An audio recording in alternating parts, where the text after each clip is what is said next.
Comecei a semana toda, terça, quinta. Será assim agora por algum tempo. Segunda-feira nós começamos nossa campanha de oração, 21 dias na igreja, todos os dias, campanha de jejum e oração. E esta semana tenho falado sobre jejum, ensinado sobre jejum. Amanhã nós vamos tratar dos tipos de jejum para nos organizarmos para começarmos a nossa campanha na segunda-feira.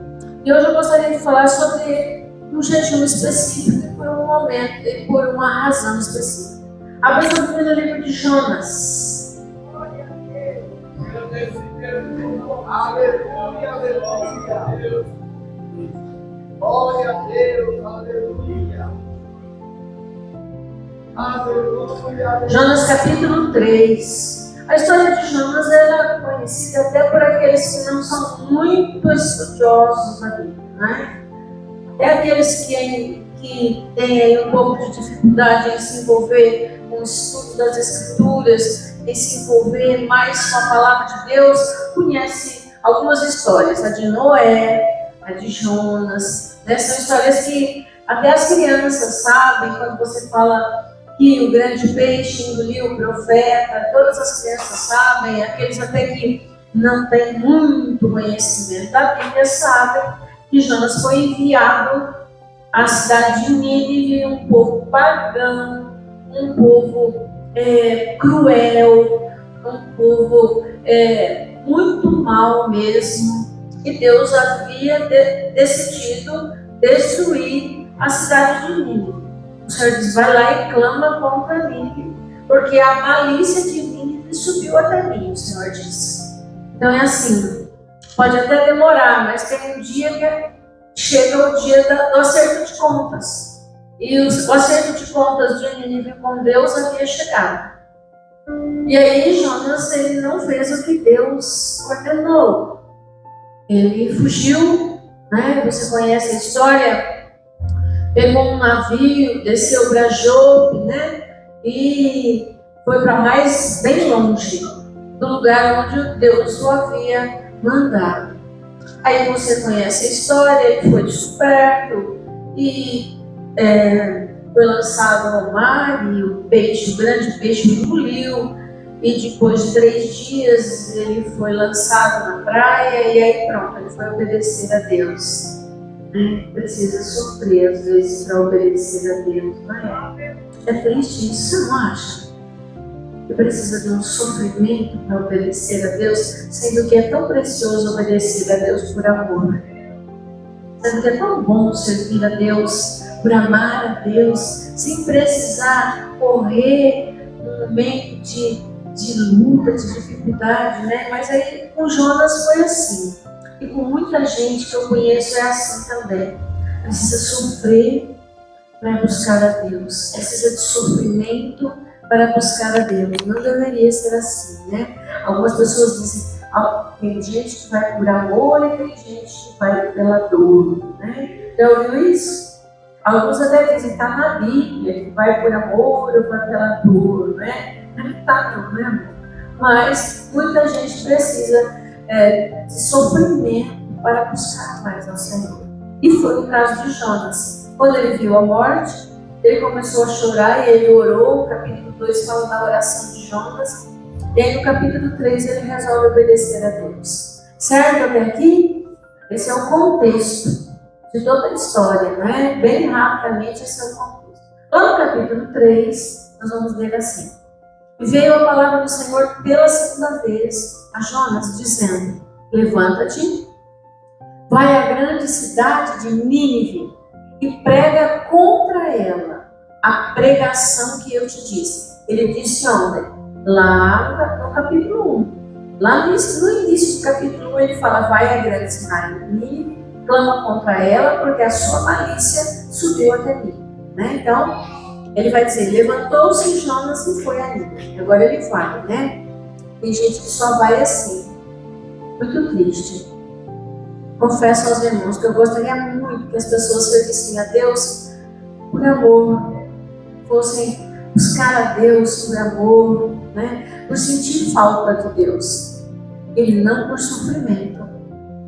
sabe? Sentir falta, porque, pastora, mas como que a pessoa sente falta? Sente, não, eu vou te explicar por quê. Porque todos têm algo no seu coração que tenta de todas as maneiras preencher com as drogas, com dinheiro, com fama, com tantas coisas, né? E no fim acaba chegando à conclusão que não preencheu e vai ser falta de Deus. Então por isso que eu gostaria muito que as pessoas servissem a Deus por sentir falta de Deus, por querer a Deus, por querer agradar a Deus, né? Mas não foi assim. E levantou-se Jonas e foi a Nínive, segundo a palavra do Senhor. Era, pois, Nínive uma grande cidade, de 3 dias de caminho. E começou Jonas a entrar pela cidade, a caminho de um dia, e pregava e dizia: ainda 40 dias e Nínive será subvertida. Veja que a pregação de Jonas já era uma pregação de condenação. Jonas não falou do amor de Deus, da misericórdia de Deus, falou: daqui 30 dias está ruim para vocês. Daqui 30 dias vocês estão enrolados aqui. Deus vai pesar a mão sobre vocês. Essa foi a pregação de Jonas, irmão. É igual a de João Batista, raça de víboras, né? Pregação dura. E os homens, verso 5, e os homens de Nínive fizeram o quê? Creram em Deus. Eram judeus? Não. Pagãos, como eu já disse. Maus, como eu já disse. Mas eles conheciam o Deus de Israel. Sabiam que quando o Deus de Israel falava, acontecia. Então eles sabiam que o juiz viria. Eles sabiam que Deus ia cumprir aqui, porque ele mandou Jonas falar. Eles sabiam disso. E eles tinham 2 opções. Eles poderiam, por exemplo, reunir o seu exército e reunir os seus líderes e tentar, de alguma forma, alguma estratégia para impedir, porque Deus não disse como faria isso, né? Mas geralmente era com um inimigo que vinha, que assolava, enfim. Então eles podiam tomar essa atitude. Não vamos nos precaver. Como fez o povo lá de Jericó, lembra? Quando veio o juiz, o que o povo de Jericó fez? Cerrou as portas, ninguém saía, ninguém entrava. Então, Jonas, aqui o povo de Nínive poderia ter feito a mesma coisa, uma estratégia carnal, uma estratégia humana, uma estratégia política, uma estratégia militar. Eles poderiam ter buscado várias estratégias, irmãos, para tentar resolver o problema. Mas eles não fizeram isso. Não fizeram. E os homens de Nínive creram em Deus e proclamaram um jejum. Vestiram-se de panos de saco, desde o maior até o menor. Porque esta palavra chegou ao rei de Nínive. E levantou-se, vejam, levantou-se do seu trono, tirou de si as suas vestes, cobriu-se de pano de saco, assentou-se sobre a cinza e fez uma proclamação que se divulgou em Nínive por mandato do rei e dos seus grandes, dizendo: nem homens, nem animais, nem bois, nem ovelhas,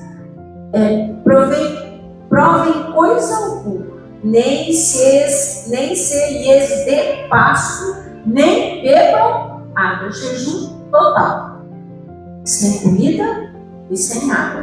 Lembrando, jejum total, o máximo que alguém pode ficar sem beber água é 3 dias. E eu, particularmente, não indico isso a ninguém. Jejum sempre com água, né? Exceto se for o café da manhã, o jejum de poucas horas, certo? Mas, neste caso aqui, eles fizeram um jejum total. Aí, mas os homens e os animais estarão cobertos de pano de saco e clamarão fortemente a Deus, ordem do rei, e se converterão, cada um do seu mau caminho e da violência que há nas suas mãos. Quem sabe, eles nem tinham certeza se Deus aceitaria o jejum, o arrependimento e a oração deles. Eles nem sabiam, nem tinham certeza disso. Quem sabe se voltará a Deus e se arrependerá e se apartará do furor da sua ira, de sorte que não pereçamos. E Deus viu as obras deles, como se converteram do seu mau caminho, e Deus se arrependeu do mal que tinha dito lhes faria e não o fez. Jejum, oração, arrependimento.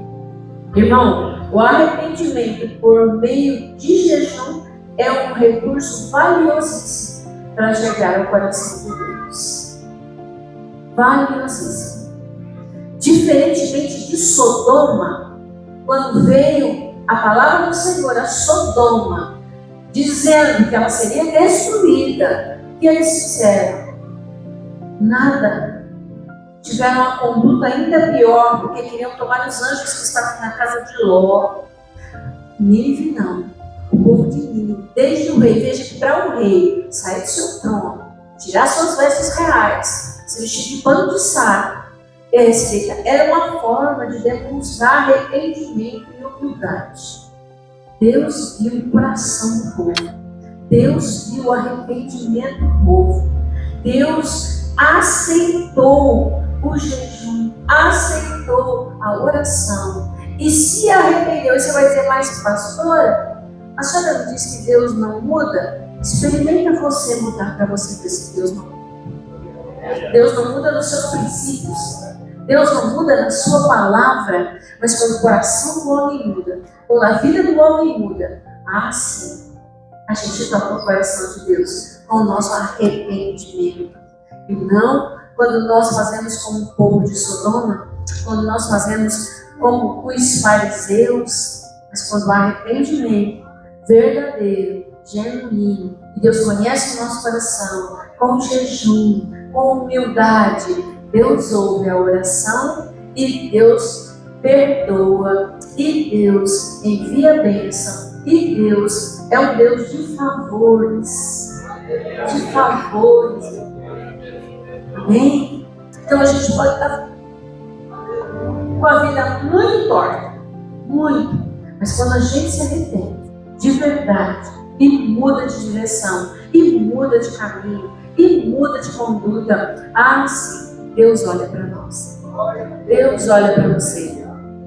O que é que desagrada a Deus? Coração duro, orgulho, arrogância. Ou quando nós fazemos como Adão, foi a mulher que tu me deste, lançando a culpa de nossa conduta errada em outra pessoa. Isso desagrada o coração de Deus. Isso entristece o coração de Deus. E isso impede o favor de Deus para nós. Mas esta igreja terá um tempo de 21 dias para fazer como o povo de Nínive: jejuar, orar, chorar e buscar o favor de Deus. Amém, querido? Pode ficar de pé.